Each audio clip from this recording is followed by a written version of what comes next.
Bonjour, pour réussir l'exercice 1 du bac en spécialité SVT, vous devez rédiger un texte argumenté.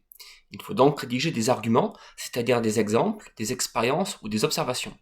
Dans cette vidéo, je vais présenter quelques arguments que vous pouvez utiliser pour illustrer un texte argumenté en lien avec le stress aigu. C'est parti.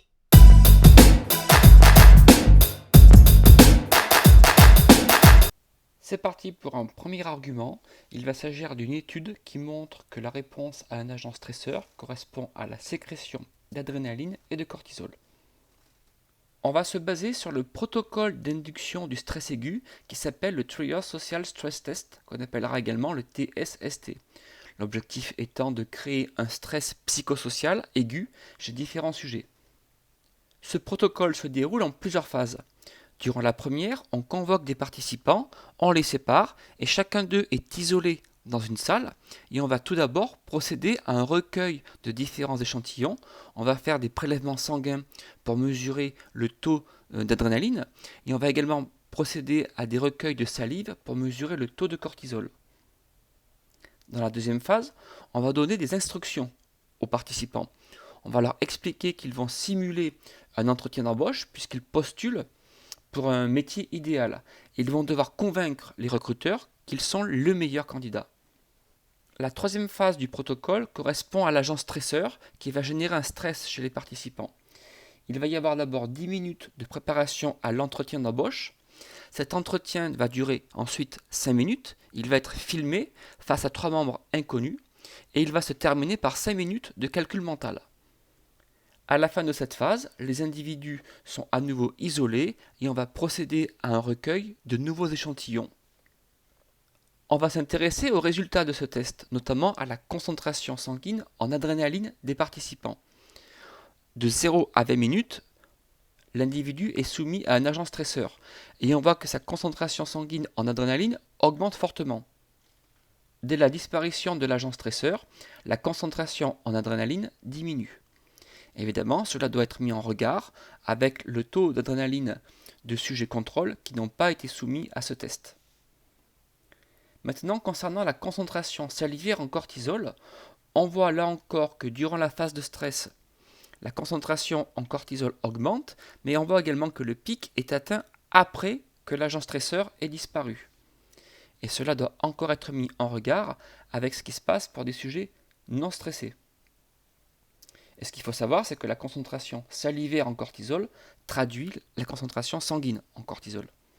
En résumé, pour montrer que la réponse à un agent stresseur correspond à la sécrétion d'adrénaline et de cortisol, on va faire référence à une étude dans laquelle on cherche à générer un stress aigu psychosocial chez les sujets.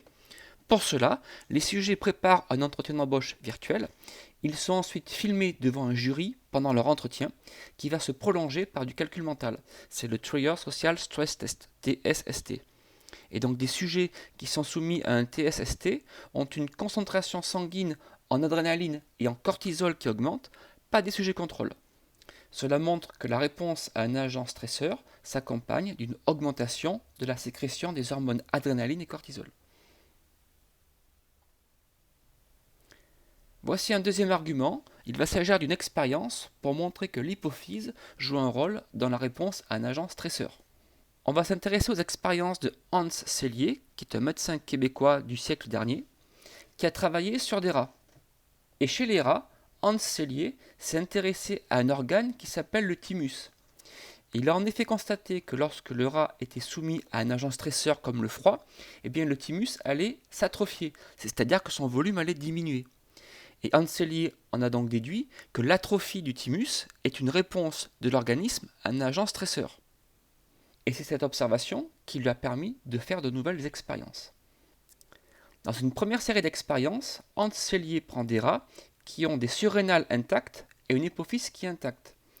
Ces animaux sont soumis à un stress et il constate que leur thymus s'atrophie, donc que les rats ont répondu à l'agent stresseur. Il va prendre un autre lot de rats et va leur retirer les surrénales.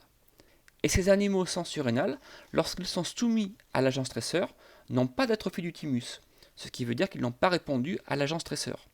Cette comparaison des expériences nous permet de montrer que les surrénales sont indispensables dans la réponse à l'agent stresseur.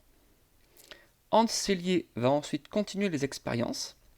Il prendra que lot de rats témoins avec surrénal et hypophyse intacts. Ces animaux répondent au stress. Et dans un nouveau lot, il prend des animaux et va leur retirer l'hypophyse. Donc dans ce deuxième lot, les animaux ont leur surrénal intact, mais n'ont plus d'hypophyse. Et il constate que ces animaux soumis au stress ne répondent pas à l'agent stresseur. Donc cette comparaison, qu'est-ce qu'elle nous montre? Elle nous montre que l'hypophyse est indispensable dans la réponse de l'organisme à l'agent stresseur, mais elle montre aussi que lorsque les surrénales sont déconnectées de l'hypophyse, elles ne suffisent pas à répondre, et donc qu'il doit exister un lien entre l'hypophyse et les surrénales. Pour mettre en évidence ce lien, Hans Selye procède à une nouvelle série d'expériences. Il va donc prendre des rats dépourvus d'hypophyse, qui ne répondent pas au stress, et dans un deuxième lot, il prend toujours des rats qui n'ont pas d'hypophyse, mais il va procéder à des injections d'extraits hypophysaires. Ces extraits hypophysaires contiennent des débris cellulaires ainsi que les hormones qu'elles ont produites. Et lorsque ces animaux sont soumis au stress, eh bien Hans Selye remarque qu'il y a une réponse à l'agent stresseur. Donc la comparaison des expériences nous permet de montrer que l'hypophyse joue un rôle par l'intermédiaire d'hormones. Donc ça veut dire que l'hypophyse communique avec les surrénales grâce aux hormones. En résumé, pour montrer que l'hypophyse joue un rôle dans la réponse à un agent stresseur, on peut s'appuyer sur une série d'expériences. Dans la première, un rat qui a subi une ablation des surrénales ne répond pas à l'agent stresseur, alors qu'un rat qui possède les surrénales y répond. Cela montre donc que les surrénales sont indispensables pour répondre à un agent stresseur. Dans une deuxième série d'expériences, un rat qui a subi une ablation de l'hypophyse et qui a ses surrénales intactes ne présente pas de réponse à l'agent stresseur. Et en comparant cela à un rat qui possède son hypophyse et ses surrénales, on peut dire que les surrénales seules, c'est-à-dire quand elles ne sont pas associées à l'hypophyse, ne sont pas suffisantes pour répondre à l'agent stresseur. Et donc on voit aussi que l'hypophyse est indispensable. Cela suggère l'existence d'un lien entre l'hypophyse et les surrénales.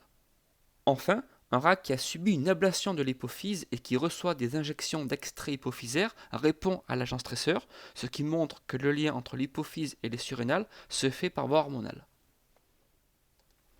Voici un troisième argument, il s'agira d'une expérience pour montrer que le cortisol inhibe sa propre sécrétion.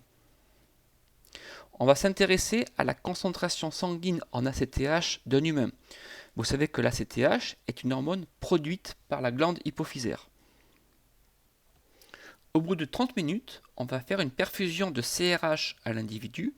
La CRH, rappelez-vous, est une hormone qui est produite par l'hypothalamus dans le cerveau. On constate qu'avant la perfusion de CRH, la concentration sanguine en ACTH est autour de 15 picogrammes par millilitre et qu'elle augmente jusqu'à 40 picogrammes par millilitre dès qu'on perfuse la CRH. On met donc en évidence que la sécrétion de CRH par l'hypothalamus stimule l'hypophyse qui en réponse va sécréter davantage d'ACTH. Et on va maintenant, à partir de 90 minutes, faire une perfusion de cortisol à l'individu. Rappelez-vous que le cortisol est une hormone produite par les glandes cortico-surrénales.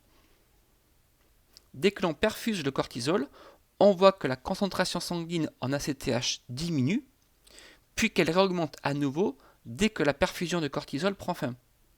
Ça nous montre en fait que le cortisol va inhiber, c'est-à-dire ralentir, l'hypophyse qui en réponse va sécréter moins d'ACTH.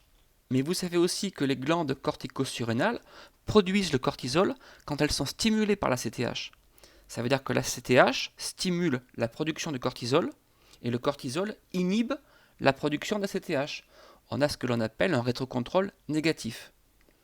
Et ce que ne montre pas le document qui est là, c'est que ce rétrocontrôle négatif du cortisol s'exerce également sur l'hypothalamus. Ça veut dire que le cortisol, il freine à la fois la sécrétion de CRH et celle d'ACTH. Donc en résumé, quand on mesure la concentration sanguine en ACTH d'un individu, on constate qu'elle augmente dès qu'on le perfuse avec de la CRH, ce qui montre que la CRH, qui est produite par l'hypothalamus, stimule la sécrétion d'ACTH par l'hypophyse. Et on met également en évidence que la sécrétion d'ACTH par l'hypophyse diminue suite à la perfusion de cortisol. Et cette sécrétion va augmenter à nouveau dès l'arrêt de la perfusion de cortisol, ce qui nous montre que le cortisol inhibe la sécrétion d'ACTH par l'hypophyse. Et comme l'ACTH stimule les corticosurrénales, qui en réponse sécrète davantage de cortisol, on peut déduire que globalement, en inhibant l'hypophyse, le cortisol inhibe sa propre sécrétion.